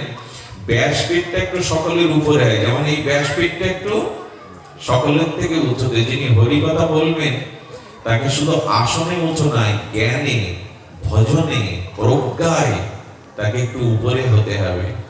সকলের হরি কথা হৃদয় স্পর্শ করে না, সকলের হরি কথাতে চেতনা আসে না। এই জন্য ব্যাসপীঠ মানে কি? যার ভিতরে সংযম আছে, সৎ চরিত্র আছে, ভগবানের ভজন আছে, যার ভিতরে জাগতিক পদ প্রতিষ্ঠার লোভ নাই, তিনি এই আসনের যোগ্য। হনুমান উঁচুতে আর শোনাচ্ছেন সীতাকে, সীতামা নিচে। হনুমান জগৎকে জানালেন হরি কথা যিনি বলবেন। আচ্ছা, এখানে একটা সংকেত আছে। সংকেতটা হলো হনুমান পাতার আড়ালে থেকে রাম কথা বলছেন। কেন জানেন? আহা, যিনি হরি কথা বলবেন তার নিয়ম কি জানেন? নিজেকে প্রচার না করা। হনুমান জগৎকে জানাচ্ছেন বক্তা আড়ালে থাকলো আর রাম কথা মা সীতার কর্ণে গেল। অর্থাৎ কথাকে সামনে রাখো, প্রভুকে সামনে রাখো, প্রভুর লীলাকে সামনে রাখো, নিজেকে প্রকাশ করতে যেও না। আমরা অনেকেই আছি, কিছু মনে করবেন না, আমি যদি এই আসনে বসে আমার কথা আধা ঘন্টা ধরে বলি তো ভগবানের কথা কোথায় বলবো আমি? আমরা কেউ কেউ আসনে বসে নিজের পরিচয় দিতে দিতে, নিজের কথা বলতে বলতে ভগবানের কথাকে ঢেকে দেই। সংকেত দিচ্ছেন হনুমান। হনুমান জ্ঞান সত্যম সর্ব অগ্রগণ্য জ্ঞানীর মধ্যে বলেন হরি কথা যিনি বলবেন তিনি যেন নিজেকে প্রচার না করেন, তিনি যেন ভগবানকে প্রচার করেন। কিছু মনে করবেন না, নাম যজ্ঞে আমরাও দেখেছি যিনি সব থেকে দামি দল, খুব নাম করা দল, কমিটিরাও হিসাব করে এবং সেই দলও দাবি করে আমাকে 8টা 10টা আসর দিন সন্ধ্যায়। আচ্ছা, অন্য যারা দল এসছে নামে, তাদের নাম আর এই নামের মধ্যে পার্থক্য কি? ওই দলটা কেন ওই সময় দিতে হবে? তার মানে আমি যে ভালো গাইতে পারি, আমি যে শ্রেষ্ঠ দল, আমি যে অপরের থেকে শ্রেষ্ঠ গায়ক, এটা প্রমাণের জন্য ওই ভিড়ের মধ্যে 8টা 10টা আসর আমায় দিতে হবে। আর কমিটিও বুঝে নেয় আমরা যে ভালো দল এনেছি, শ্রোতারা জেনে যায়। আর গায়কও বুঝে নেয় এই সময় যদি কীর্তন করে মাতাতে পারি তাহলে আমার প্রচার বেশি হবে। খবরদার, নিজেকে প্রচারের বাসনা যদি থাকে এ পথে কিছু পাবেন না। এই কথা বিশ্বকবিও মনে হয় বলে গেছেন, নিজের যেন না করি প্রচার, নিজেরও আপন কাজে, তোমার ইচ্ছা পূর্ণ করো হে আমারও জীবন মাঝে। হরিকথা লোকের মনোরঞ্জনের জন্য নয়, শ্রোতাদের মনোরঞ্জনের জন্য নয়, লোকের কাছে বাহবা পাওয়ার জন্য নয়, ভগবানকে আনন্দ দেওয়ার জন্যই হরিকথা। প্রভু তোমার লীলা কথাতে তুমি যদি সন্তুষ্ট হও তাহলে এই জগতের এখানে শ্রোতাদের চিত্তে তোমার আশীর্বাদে শান্তি আসবে। তাই নিজেদের প্রচার যেন আমরা কখনো না করি। সুধীবৃন্দ, রাম কথা শুনে পরমানন্দ স্বরূপিণী আর শান্তি সীতা পরম আনন্দে সমস্ত দুঃখকে ভুলে গেল, যেন প্রভুকে অনুভব করলেন। জগৎকে এ কথাই বার্তা দিচ্ছেন, তুমিও হরি নাম আর হরি কথা ভক্ত মুখে শ্রবণ করো, নাম গ্রহণ করো। হরি কথাতে কাদের মন বসে জানেন? শুনে রাখুন, হরি কথা শ্রবণ করে কাদের জীবনে কল্যাণ হয় জানেন, প্রেম ভক্তি হয় জানেন? পূর্বে থেকে যারা হরিনামকে ভালোবেসেছে, হরিনাম নিত্য নিরন্তর যারা করে, হরি কথা তাদের দ্রুতই প্রেম এনে দেয়, চিত্ত শুদ্ধ করে দেয়। এই জন্য পাঠের আগে কীর্তনের ব্যবস্থা, পাঠের আগে বন্দনা কীর্তন করে না হরিনাম, হরিনামটা নিলে চিত্ত শুদ্ধ হবে, আর ওই শুদ্ধ চিত্তে হরি কথা গিয়ে হরি বসবেন তোমার হৃদয়ে। হরিনাম না করলে হরি কথাতে খুব বেশি রুচি আসে না। নামে রুচি আনুন, হরি কথাতে দেখবেন রুচি আসবে। কেমন জানে, যার নাম নেওয়া হয় বারবার, তার প্রতি একটা মমতা আসে, ভালোবাসা আসে। বাবা আগে যেভাবে সাউন্ডটা ছিল এইভাবে দাও, কি মাইক বন্ধ করে দাও, কি বলছেন একটু ধ্যান দিন। যার নাম বারবার নেওয়া হয় তার প্রতি একটা মমত্ব বোধ এসে যায়। কি বলছি একটু ধ্যান দিন। আচ্ছা, বিদেশ থেকে মা চিঠি লিখেছে, গ্রামের লেখাপড়া না জানা অবলা সরলা মা চিঠিটা পেয়ে কি করছে জানেন? চিঠিটা পেয়ে পাড়ার মাস্টার মশাইকে ডেকেছে, একটু পড়ে দাও না আমার খোকা কি লিখেছে। আচ্ছা, মাস্টার মশাই লিখছে, মা আমার প্রণাম নিও, মা সর্বদা তোমার কথা মনে পড়ে, কবে তোমার হাতে একটু সেবা নেব, কবে তোমার মুখ দেখবো। যতবার পড়ছে মার চোখে জল ভরে যাচ্ছে, মা সজল নয়নে কাঁদছে। আচ্ছা, চিঠিটা যিনি পড়ছে তিনি কাঁদছেন তো? চিঠি যিনি পাঠ করছেন ভাষা তো একই, যিনি পাঠ করে শোনাচ্ছেন তিনি কাঁদছেন না, যিনি শুনছেন তিনি কাঁদছেন। কেন জানেন? মায়ের সাথে তো সন্তানের সম্বন্ধ, মাস্টার বাবুর সাথে তো সন্তানের সম্বন্ধ না। হরিনাম না করলে ভগবানের সাথে সম্বন্ধ রচনা, যে যাকে ভালোবাসে তার নাম ধরে ডাকতেও তো তার প্রিয় লাগে। এই জন্য ভগবানের নাম নেওয়া মানে তাকে ভালোবাসা, আর ভালোবাসার মানুষের কথা যদি কেউ সামনে বলে সে কথা তো মায়ের মতোই লাগবে। আমাদের হরি কথা ভালো লাগে না অনেকের, কেন জানেন? আজও নাম নেওয়া হয়নি, আজও ভগবানকে ভালোবাসা হয়নি। তো যাকে ভালো না বাসি তার কথা ভালো লাগে গো? দেখবেন যাকে ভালোবাসি তার কথা কেউ যদি বলে বড় আনন্দ হয়, শুনতে উৎকর্ণ হয়। কিন্তু যাকে ভালোবাসি না তার কথা তো ভালো লাগার কথা নয়। শুধু ভক্তগণ, এই জন্য সীতামা রাম গুণগাথা শুনে রাম নাম পেয়ে পরমানন্দ পেয়েছেন। হঠাৎ সীতামা বলছেন, কে গো, কে গো আমায় প্রভুর কথা শোনালে, তুমি সামনে এসো। হনুমান তখন বলছেন, মা হরি কথা যে বলেছে, হরি কথা সুন্দর, কিন্তু যে বলছে সে বান্দর। নিজেকে প্রকাশ করছেন, আমি বাদর মা, আমি সুন্দর নাই, হরি কথা সুন্দর কিন্তু যে বলছে সে বান্দর। সীতামা বললেন, যে হরি কথা বলে সে বাদর হতে পারে না, সে চির সুন্দর।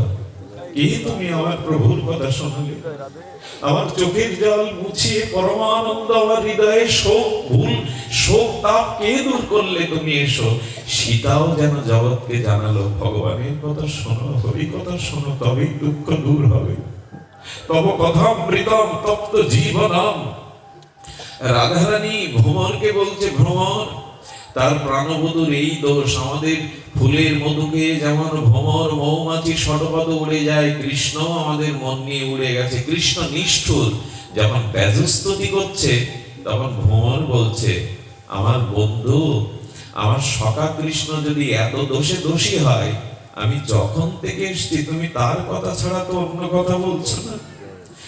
আমার বন্ধু আমার কৃষ্ণের যদি এত দোষ হয়, তবে দোষীর কথা এত বলছো কেন রাধারানী? তার কথা ছাড়া তো অন্য কথা বলছো না। রাধারানী কি বললো জানেন? রাধারানী বললেন, কৃষ্ণ হারিয়ে আমরা বেঁচে থাকতে পারি, কিন্তু তার কথা হারিয়ে বাঁচতে পারবো না। কৃষ্ণ চলে গেছে, তাতে প্রাণটা কেন আছে জানো? প্রাণটা আছে তার কথা আছে বলে। গোপীরা যখন শোকে বিরহে কাতর হতো, একত্রিত হয়ে তারা কৃষ্ণ গুণগাথা বলতো, ওই কৃষ্ণ কথাই ওদের বাঁচিয়ে রেখেছিল।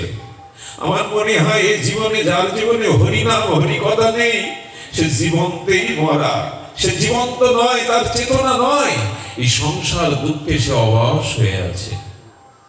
হরিনাম হরি কথাই মানুষকে জীবন্ত করে দেয়, জাগিয়ে রাখে, এটা খুব প্রয়োজন। সীতামা বললেন, হরিকথা যারা বলে তারা অসুন্দর হতে পারে না, কে তুমি? হনুমান লাফ দিয়ে মাকে এসে প্রণাম করছেন, মা। সীতামা বলছে, কে তুমি? বলে, আমি তোমার সন্তান রামের দূত। আচ্ছা, মা সীতাকে যদি মা বলে, রামকে কি বলা উচিত? পিতা বলা উচিত। দূত বলছে কেন? খুব ধ্যান দিন কথাটা। মাকে প্রণাম করছেন মা বলে, আর পরিচয় দিচ্ছেন, আমি রামদূত, তোমার সন্তান মা, আমি রামদূত। সীতামা যেন বললেন, তুমি যদি আমাকে মা বলে ডাকো, পুত্র হও, তো প্রভুকে পিতা না বলে দূত বলছো কেন? তখন বললেন, তুমি যদি সন্তানকে স্বীকার করো তখনই তো প্রভুকে বাবা বলতে পারবো, মা যদি স্বীকার না করে তো বাবাকে কি করে বাবা বলবো? ভক্তি যদি স্বীকার না করে ভগবান তাকে কখনো স্বীকার, কথাগুলো কত মার্মিক লাগে গো। ভক্তি যদি আপনাকে স্বীকার করে, প্রেম ভক্তি যদি স্বীকার করে, তখন ভগবান আপনাকে স্বীকার করবে, তার আগে নয়। হনুমান এত রামপ্রিয় হয়েছিল কেন জানেন? মায়ের জন্য, সীতা মায়ের জন্য।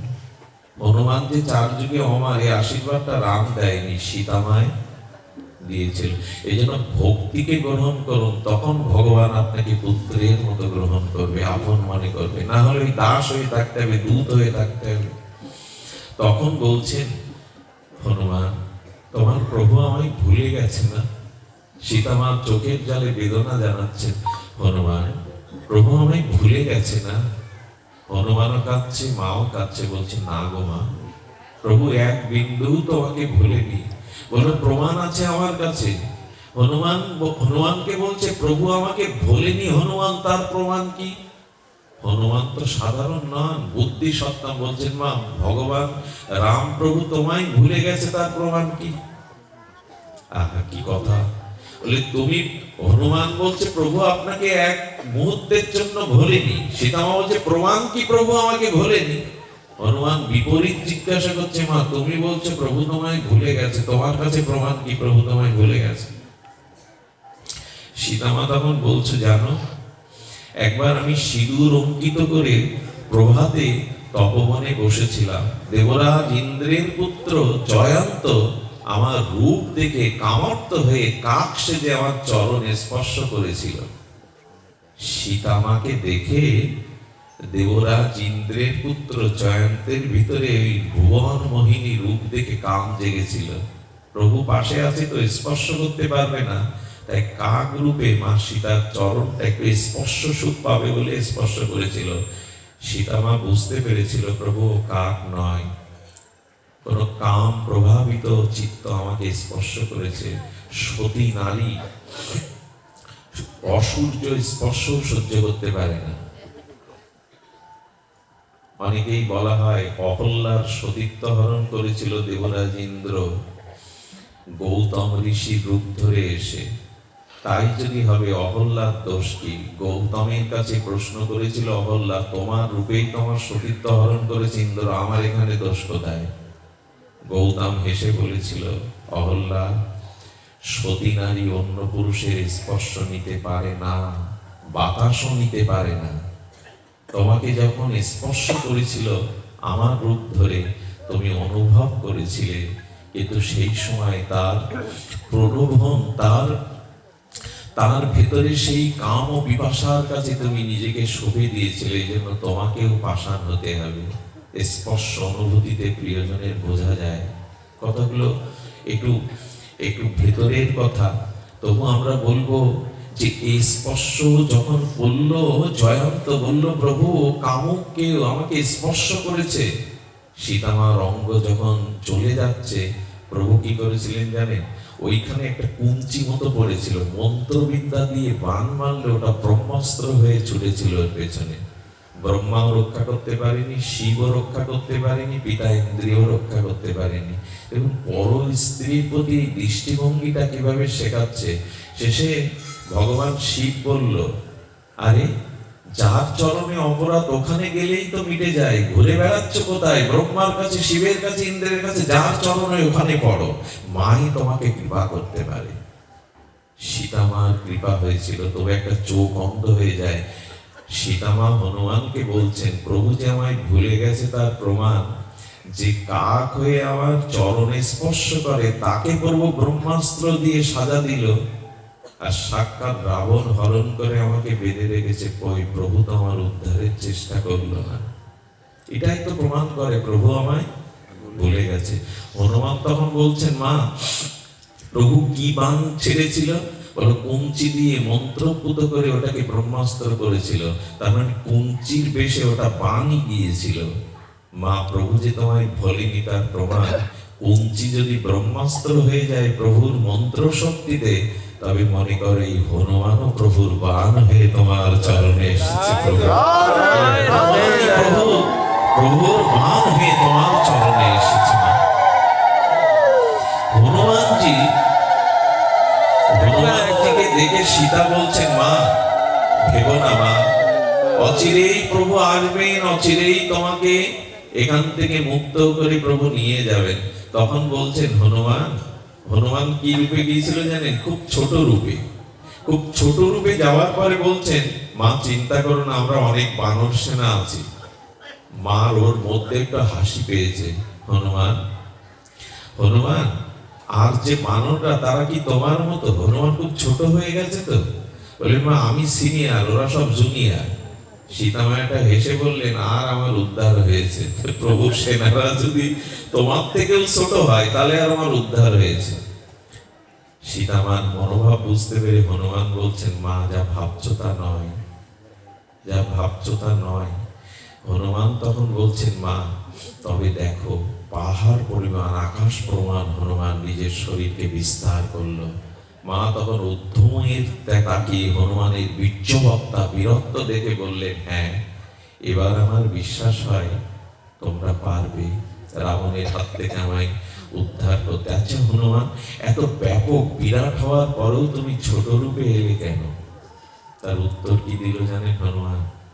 উত্তর দিল, মা সন্তান যত বড় হোক মায়ের কাছে সে তো শিশু, সে তো ছোটই মা। আরেকটা সংকেত দিল, যদি কখনো ভক্তির দুয়ারে যাও, ভক্তির কাছে যাও, নিজেকে ছোট করে যেও, বড় করে কিছু পাবে না ওখানে। যদি ভক্তি দেবীর কৃপা পাও, মাথাটা ছোট করো, নিচু করো। খুব ছোট না হলে ভক্তির কৃপা পাওয়া যাবে না। আমাদের উচিত হবে এই প্রেম ভক্তি যদি লাভ করতে হয়, তবে এই প্রেম ভক্তি পাওয়ার জন্য আমাদের জীবনে প্রয়োজন হনুমানের মতো এভাবে ক্ষুদ্র এই মার চরণে পড়া। আর আমি যে কথা দিয়ে শুরু করেছিলাম, দুঃখ শোক তাপ একমাত্র ভুলবার মন্ত্র হলো সাধু মুখে হরি কথা, ভক্ত মুখে হরি কথা, হরি নাম গ্রহণ। এটা ব্যতীত আমাদের জীবনে পরম শান্তি, পরম কল্যাণ আসতেই পারে না। তবে এইটুকু বলি, সাধু মুখে শুনতে হবে, সাধু সঙ্গ করতে হবে, না হলে হবে না। ছোট্ট একটি লীলা বলে আজকে পাঠ বিশ্রাম। লীলাটি চলুন আমরা একটু লীলা চলে যাই। লীলা আস্বাদনের জন্য লীলা চলেই যায়। লীলাচল মানে পুরীধাম, জগন্নাথ ক্ষেত্র পুরী। এখানে মাধব দাস বাবাজি ভগবানের ভজন করতেন। খুব ধ্যান দিয়ে শুনুন, এটা আমার বিশ্রাম কথা। মাধব দাস বাবাজি এমন ভজন করতেন, সে ভজনের কথা আগেও আমি আপনাদের বলেছি। 3 দিন 3টে দিন 3টে রাত্রি উনি না খেয়ে ভজন করছেন। 3 রাত্রির বাদে জগন্নাথকে রাতের স্বর্ণ থালায় প্রসাদ দেয়া হয়। আজও এই নিয়ম, এইটুকু শুনে যান। এইটুকু নিয়ম হলো, জগন্নাথের থালাতে, স্বর্ণ থালাতে প্রসাদ দেয়া হয়। রাত্রে জগন্নাথের সামনে লক্ষ্মী দেবী সাক্ষাৎ প্রসাদ দিয়েছে। জগন্নাথের চোখে জল। জগন্নাথ বলছেন, লক্ষ্মী তুমি যাও, ওই যে দেখছো সমুদ্র তীরে আমার মাধব বসে 3 দিন ওর মুখে অন্ন যায়নি, এই থালাটা মাথায় করে তুমি আমার মাধবকে দিয়ে এসো। আচ্ছা, ভগবানের লক্ষ্মী দেবীকে পাঠাতে হবে কেন জগন্নাথের? তার দাস নেই, অন্য কেউ নেই। লক্ষ্মী দেবীকে কি বলেছিল জানেন? স্বয়ং ভগবান জগন্নাথ বললেন, আমার পুত্র আমার কাছে যত প্রিয় না। ভগবানের পুত্র ব্রহ্মা নাভি কমল থেকে এসেছিলেন। আমার পুত্র আমার কাছে যত প্রিয় না, শোনো আমার সহধর্মিনী স্বরূপা, আমার বিলাস সঙ্গিনী লক্ষ্মী, তুমি আমার কাছে যতটা প্রিয় না, আমার ভাই বলরামও আমার কাছে যতটা প্রিয় না, আমার ভক্ত আমার কাছে তার থেকে অনেক প্রিয়। আমার ভক্ত তার থেকে আমার কাছে অনেক প্রিয়। যাও লক্ষ্মী, দিয়ে এসো। লক্ষ্মী দেবী সেই দিব্য আলোকে উদ্ভাসিত হয়ে আজ মাথায় করে জগন্নাথের সোনার থালায় প্রসাদ এনে বাইরে এসেছে। আচ্ছা, লক্ষ্মী দেবী যদি প্রকট হয়ে যায়, লক্ষ্মী দেবী যদি প্রকট হয়ে যায়, চারিদিকে আলোর দিব্য বিশ্রম ছটা ছড়িয়ে পড়েছে। মাধব কিন্তু ভজন করে চলে কুঠিয়ার সামনে থালাটা রেখে মা অন্তর্ধান হলো, কারণ দেখে ফেললেই চিনতে পারবে। সোনার থালা থেকে যখন দিব্য জগন্নাথের প্রসাদের দিব্য গন্ধ বাতাসে ছড়িয়ে পড়েছে, মাধব দাস দেখছে যে দিব্য প্রসাদ ওখানে রাখা। ভগবানের করুণা মনে করে প্রসাদ পেলেন। প্রসাদ পাওয়ার পরে, প্রসাদ পেলে কি হয় জানেন? ভজনে আগ্রহ বাড়ে, হৃদয় প্রেম ভক্তির আবেশ আসে। উনি কি করলেন? থালাটা সমুদ্র থেকে ধুয়ে কুটিয়ার যেখানে রেখেছিলেন দুয়ারে ওখানেই রাখলেন, আবার ভজনে বসে গেলেন। প্রসাদ পেলে ভজনে অনুরক্তি আসে, এই জন্য প্রসাদ পাবেন, এতে ভজনে না অনুরাগ বাড়ে। প্রসাদ মানে কৃপা, এই কৃপাতে ভজনে অনুরাগ বাড়ে। সকাল হলো, জগন্নাথের পান্ডারা গিয়ে দেখে সোনার থাল চুরি হয়ে গেছে। আচ্ছা, জগন্নাথের মন্দিরে যদি জগন্নাথের ভোগের থালা চুরি হয়, সোনার থালা, চারিদিকে সারা পড়ে গেল। খুঁজতে খুঁজতে দেখে মাধবদার বাবাজির কুটিয়ার সামনে, ওকে বাধা হলো। পিলারের গায়ে রেখে পান্ডারা একের পর আগে ওকে বেত্রাঘাত করতে লাগলো পিঠে। নীরবে, চোখের জল ফেলছে না, বলছে না যে থালা আমি চুরি করিনি। মারতে মারতে রক্তাক্ত মাধবদাস বাবাজির পিঠটা রক্তাক্ত হয়ে গেছে, কিছুই বলে না, কিছুই বলে না। এটা আমার প্রাপ্তি, হয়ে যায়। সঙ্গে সঙ্গে জগন্নাথের অভিষেক করবার জন্য, স্নানের জন্য পান্ডারা বলছেন একে বেঁধে রাখো, পরে একে আবার সাজা দেয়া হবে। বেঁধে এসে জগন্নাথকে স্নান করিয়ে যেই পোশাক পরাতে গেছে, দেখছে জগন্নাথের পিঠে প্রতিটা বেত্রাঘাতের দাগ ফুলে উঠেছে। প্রভুর শ্রীঅঙ্গে এভাবে আঘাত দেখে পান্ডারা লুটিয়ে পড়ে বলছেন, প্রভু তোমার শ্রীঅঙ্গে এভাবে কে আঘাত করলো? জগন্নাথ তো কাঠ পাথর নন, সাক্ষাৎ বিগ্রহ, বলে উঠলেন, একটু আগে তো তোমরাই আমাকে মারলে। জানো, মাধব দাস আমার প্রিয় ভক্ত, ও চুরি করেনি। আমি লক্ষ্মী দেবীকে দিয়েই তাকে প্রসাদ পাঠিয়েছিলাম। ওকে যখন তোমরা মারছিলে, আমি পিঠটা পেতে দিয়েছিলাম, ওর প্রতিটি আঘাত আমি ওর বুকে দিয়েছিলাম। ব্যথা দিতে পারে ভগবান, অন্য কেউ না। হরিদাস ঠাকুরকে যেদিন 22 বাজারে বেত্রাঘাত করা হলো, বহুদিন পরে মহাপ্রভুর অঙ্গ দেখেছিলেন শিবা হরিদাস, বলে প্রভু তোমার তপ্ত কাঞ্চন অঙ্গে বেত্রাঘাতের কালো কালো চিহ্ন কেন? হরিদাস, যেদিন ওরা তোমায় 22 বাজারে মারছিল, আমি অঙ্গ পেতে দিয়েছিলাম, তোমার প্রতিটা আঘাত আমি নিয়েছিলাম। এই হলো ভগবান, ভক্তের আঘাতকে যিনি নিজে অঙ্গে ধারণ করেন। হঠাৎ করে মাধব দাসের খ্যাতি ছড়িয়ে পড়ল চারিদিকে। যেমন মাধব দাসকে জগন্নাথ নিজের স্বর্ণ থালায় প্রসাদ দিয়েছেন লক্ষ্মীর দ্বারা, এই লাইন পড়ে গেল, ভিড় পড়ে গেল। রাত্রে অভিমান করে মাধব দাস জগন্নাথকে বললেন, খুব ভালো করেছো, আমার সম্মান বাড়িয়ে যে তুমি আমার জন্য প্রসাদ পাঠাও লক্ষ্মীকে দেবীকে, খুব ভালো করেছে। এখন এই প্রণাম আর সম্মান পেতে গিয়ে তোমার ভজন আর করা হয়। এই দেখুন প্রকৃত ভক্তের লক্ষণ। গলা বাড়িয়ে দেয় না মালা পরার জন্য, পা বাড়িয়ে দেয় না প্রণামের জন্য। ভক্ত চিরকাল মান সম্মান যশ খ্যাতি দেখে, আরে ভজন করব কখন, মান সম্মান নেব তো। এই জন্য ভক্ত কখনো সম্মানের কাঙাল হয় না, সম্মানের ভয়ে সে পালিয়ে যায়। জগন্নাথ উপায় করো, যদি উপায় না করো আমি তোমার এই ধামেই থাকবো না, লুকিয়ে পড়বো।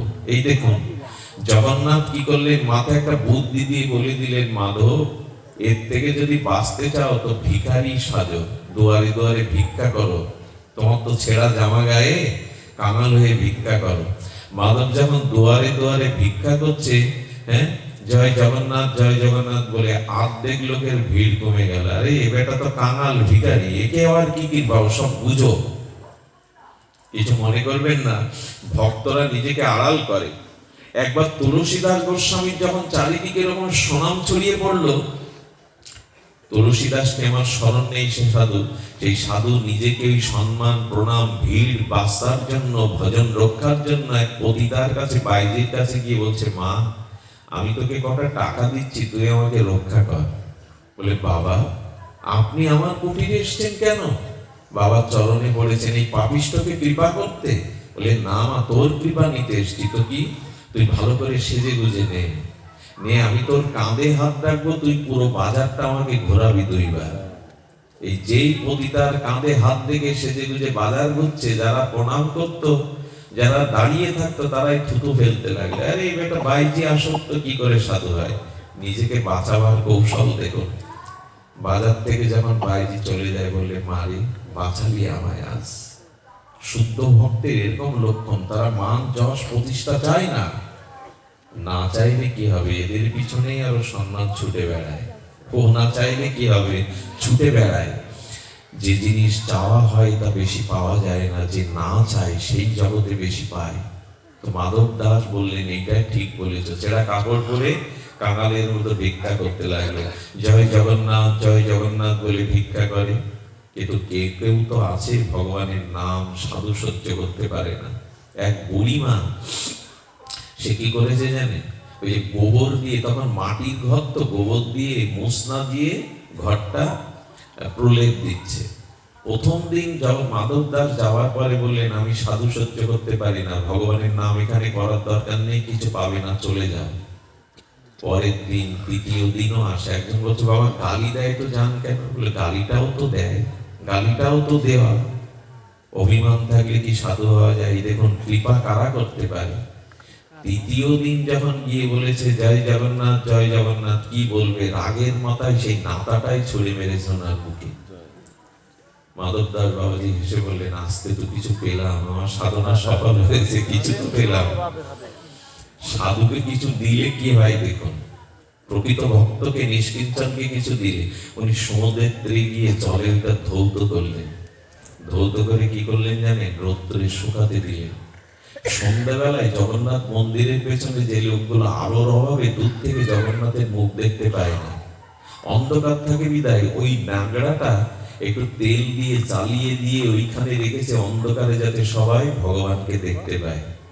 যেই জ্বালিয়ে দিয়েছে, সেই ওনার মধ্যে, ওনার যে অশুদ্ধতা, ওনার ভিতরে যে ভক্তির অভাব, সেই কামনা বাসনা গুলো পুড়ে গেছে। যত এদিকে মশাল জ্বলেছে, তত হৃদয় শুদ্ধ হয়েছে।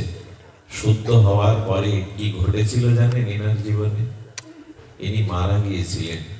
পরের জন্মে সাধুকে গালি দেওয়ায়, এই কাজ করে উনি ভিখারিনী হয়ে জন্মান। অনেক ধন সম্পত্তির মালিক ছিল, কাউকে কিছু দেন আর না দেন, বাড়িতে কোনো কাঙালকে, ফকিরকে, অতিথিকে, সাধুকে কটু কথা করবেন না। কারণ কি জানেন? একটা সময় আসতে পারে, যাকে আপনি গালি দিচ্ছেন, আগামী জন্মে আপনি তার জায়গায়, আগামী জন্মে কেন, এই জন্মেই আপনি তার জায়গায় দাঁড়াতে পারেন, সে আপনার জায়গায় দাঁড়াতে পারে। কাউকে বঞ্চিত করতে নেই। কি হয়েছে, ওখানে যখন উনি কাঙাল হয়ে জন্মেছেন, 3 দিন না খেতে পেরে উনি একটা আম্র বাগানে একটা পাকা আম দেখে ওই ক্ষুধা নিবৃত্তির জন্য বারবার চেষ্টা করে ঠেলা ছুটছেন। কি বলবো, এক রাজা রাস্তা দিয়ে যাচ্ছে, ওই আম পাড়ার ছলে ঢেলাটা ছুড়লেন, তো সেই ঢেলাটা রাজার মাথায় গিয়ে লাগলো। যেই রাজার মাথায় লেগেছে, সমস্ত রাজ সেনারা খুঁজছে কে রাজাকে এভাবে আঘাত করলো। বুড়িকে ধরে এনে যখন সামনে এনে সে বলছে, বাবা 3 দিন খাইনি, আমি 3 দিন আমি খাইনি, তবে আমি পাথরটা তোমার মাথায় ছুঁড়ে মারিনি, আমি আমি ক্ষুধার যন্ত্রণায় আমটাকে পাবো বলে আমটাকে আঘাত করার জন্য আমি মেরেছিলাম। রাজা তখন তার কথা শুনে মনে করছে, আমকে আঘাত করলেও যদি আম অভিশাপ না দিয়ে নিজেকেই দিয়ে দেয়, তো পাথর ছোড়ো আম তো আপনারই হবে, আপনার কাছে আসবে। আম যদি অভিশাপ না দেয়, নিজেকেও দিয়ে দেয় আঘাত দিয়ে, ক্ষুধার্ত বুড়িমাকে আমি কেন সাজা দেব, আমার তো কিছু দেওয়া উচিত। বুড়িমা তুমি চলো। বুড়িমাকে কি করলেন জানেন? পুরো আলাদা একটা খণ্ড রাজ্য দিয়ে দিলেন, সম্পত্তি দিয়ে দিলেন, প্রাসাদ করে দিলেন। আর এটা কেন পেলেন জানেন? ওই যে সাধুকে কষ্ট দেওয়ার কারণে ভিখারিণী হয়েছিলেন, কিন্তু ওর ন্যাংরাটা যে ভগবানের সেবায় ভক্ত লাগিয়ে দিয়েছিল, এই জন্য পরের জন্মে সে রাজ্যের মতো সম্পদ পেয়ে গেল। এই জন্য ভক্ত সেবা, ভক্তের প্রতি আনুগত্য, ভক্ত শ্রদ্ধা, এগুলি আমাদের জীবনে রাখতেই হবে। যদি রাখতে পারি, তখনই আমাদের জীবন সার্থকময় হবে। আমি বলেছিলাম, সেই কথা দিয়েই পাঠ বিশ্রাম করি, রঘুপতি ভগত বিনা সুখ নাহি। ভগবানের কথা, ভগবানের নাম, ভগবান চরণে ভক্তি বিনা আমরা কখনো অত্যন্তিক সুখ বা আনন্দ পাবো না। অখিল সরকার মহাশয় ভাগ্যবান, তার ভ্রাতারা ভাগ্যবান, যাদের পিতা সৌভাগ্যবান না হলে তার পারলৌকিক কল্যাণে এত ভক্তের সমাগম, এত নীরব শান্ত পরিবেশ পাওয়া যায় না। আপনারা সকলেই আমার প্রণাম আপনাদের চরণে স্বীকার করবেন, আশীর্বাদ করবেন। ওনার পিতৃদেবের আত্মা যেন পারমার্থিক কল্যাণ লাভ করে। অখিল বাবুর, তার ভাইদের, তার পরিবারের সকলের প্রতি একটু কৃপা দৃষ্টি রাখবেন। ওনাকে ভালো লাগে এই জন্য